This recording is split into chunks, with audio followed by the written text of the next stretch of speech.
We are going to look at 0 days, 1 day. We're going to look at like 10 days, 20 days, 45 days, 60 days, 90 days. I think all those different durations. Let me ask you a question, because we had a question like this earlier. Sure. Confirm and send. Do you think there's more risk if you go out? I mentioned this morning, I thought that risk is great. I'm going to stick with that answer, that the risk would be mitigated a little bit by going further out. I'm going to stick with that answer too, but that's what we decided to look at today.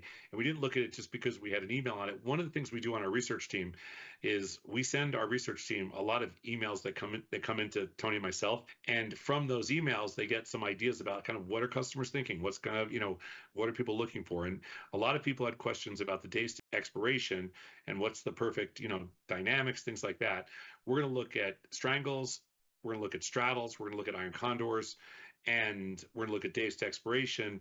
There's a lot packed in here. It's a really good study. So buckle down. You're probably going to have to look at it later again yourself if you want to, get maybe the most out of it. Let's take a look. And the team did a really good job on this one. Risk is a measure of uncertainty or potential loss against time. And this relationship is particularly significant when considering various days to expiration intervals. CVAR, conditional value at risk, can provide traders with a useful, generally conservative expectation of what they might incur in case the trade goes badly. Tasty is the only platform, I believe, that has CVAR built into the platform.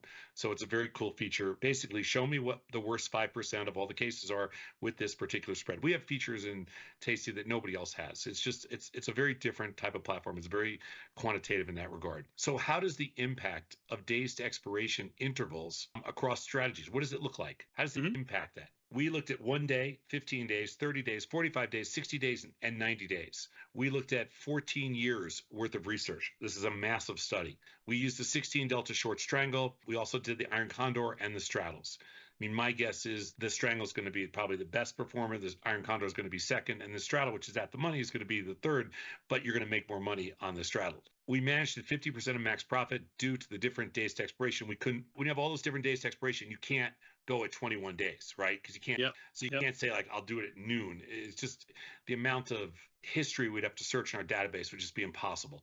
So we did. And what noon would you use? Central, Eastern? Right. What we did here is said 50% of max profit, which is the fair way to do it. We computed the standard deviation, the CVAR, the win rate for each of those, the ratio of CVAR over days to expiration, and the average of the win rate, the ratio of CVAR over days to expiration on each strategy. We compared the correlation between days to expiration intervals to the win rate. This is we went over the top on this study. Let's go to the next slide. Okay, so again, there's a lot of stuff in here, a lot of tables and stuff. You can go back to it all later because I'm not going to highlight every single line and things like that.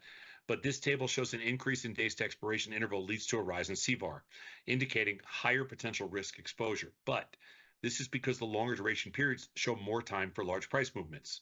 Obviously, the one thing that's nice about 0 days, I mean, if there is something nice about them, or the 1 day, is that you essentially eliminate a lot of the outlier risk because it's 0 days, there's no overnight risk or any of that kind of stuff. So it's a little different. When you look at this, the days to expiration interval increases the ratio of CVAR over days to expiration. I'm sorry, but the ratio of CVAR over days to expiration decreases, indicating that the risk per unit of time, that's the daily basis, becomes lower as the expiration date extends.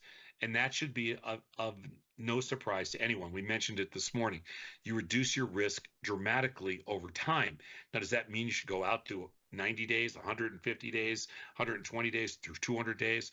No, we think the sweet spot is at that 45 days because it's the perfect point in the decay curve where you still make money when you're right, but you don't run the risk of those last 2 or 3 weeks when things get ugly. You can kind of look at the numbers here, and from these numbers, I'm not sure that you would draw something other than trying to look at the standard deviation of risk, and you can see how it drops over time.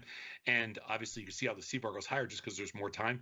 But the interesting thing here is you can look at the win rate and how steady that is really across the board. The win rate is steady across the board. And then if you look at CVAR over days to expiration, you can see how beautifully, symmetrically decreases over time. And that's what you want. Right. And if you look in there and you want to pick a sweet spot, our sweet spot's the 45 days. where the CVAR over days to expiration is 40. We don't think you get enough bang for the buck going out all the way out to 60 or 90 days. And the other side of it is we think you take too much risk going shorter. You can see the 1 day is crazy. We found that iron condors behave the same as in the data expiration intervals. And so if you look down below, you can see here that on this particular slide, we're looking at iron condors, and we're looking at 1 day, 15 days, 45 days, 60 days, and the whole deal. What's interesting here is that the win rate across the board is pretty much the same, from the 15, 30, 45, 60, whatever. They're pretty much across the board. But again, where is the sweet spot here in the CVAR over days to expiration? And it's at the 45-day level. We didn't highlight it, but you can see it's 17 there. And you get the biggest drop. You have the most risk in the 1 day. You have a pretty significant risk in the 15 and 30 days. But when you drop down to the 45 days, your risk goes way down and your win rate stays as high as it could be. And the standard deviation of risk is very manageable and the CVAR is lower. So that's our sweet spot. And this is for iron condors. Okay, this is, and by the way, the strangle. You said iron condors. You said it was a straddle, wasn't it? No, that was a strangle in iron condors. But if you look at the straddle here, this is different. This is where you can kind of see that all the risk changes with straddles, because straddles have the highest risk and also the highest ratio of CVAR over days to expiration compared with other strategies. So we're going to observe a similar pattern of decreasing CVAR and increasing the stronger number in the CVAR over days to expiration, but without proper management, like we wrote here, the straddle is not a highly successful strategy as the other one. So before we were looking at success rates in the low 80s, high 70s to low 80s at the 16 delta strangle.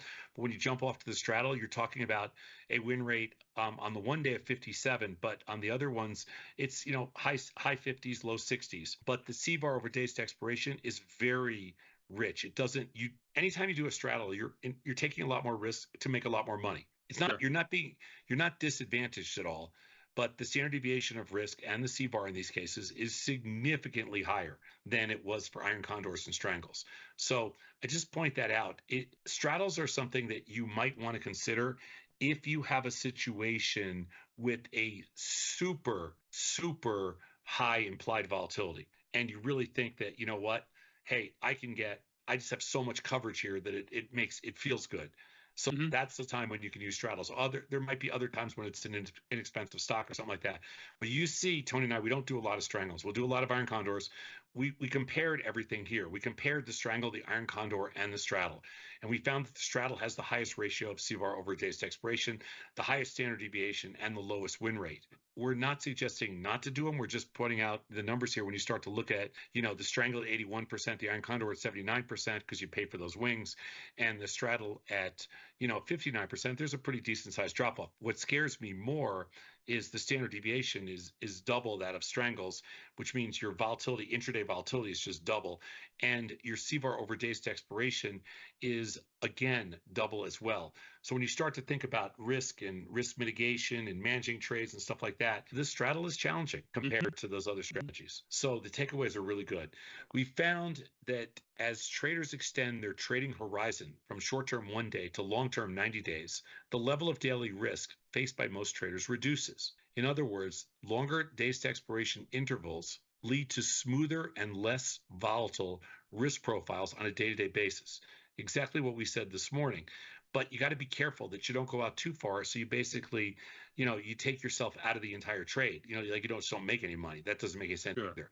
Sure. Straddles, by average, had the lowest win rate and the highest risk compared to the other strategies. This points to potential difficulties in achieving consistent profits, likely attributed to its market neutral nature. As soon as there's a move, you have a directional position on.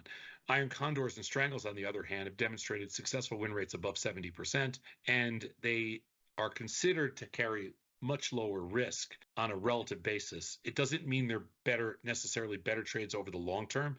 It just means that they have considerable less risk on a trade by trade basis. There's no edge necessarily either way. So it's not like you can't say that the straddle's a horrible trade or anything like that. It's just, hey, you know what? You just don't want to put yourself in harm's way that as often as good and better versus risk versus reward really is what you're looking at, right? Exactly.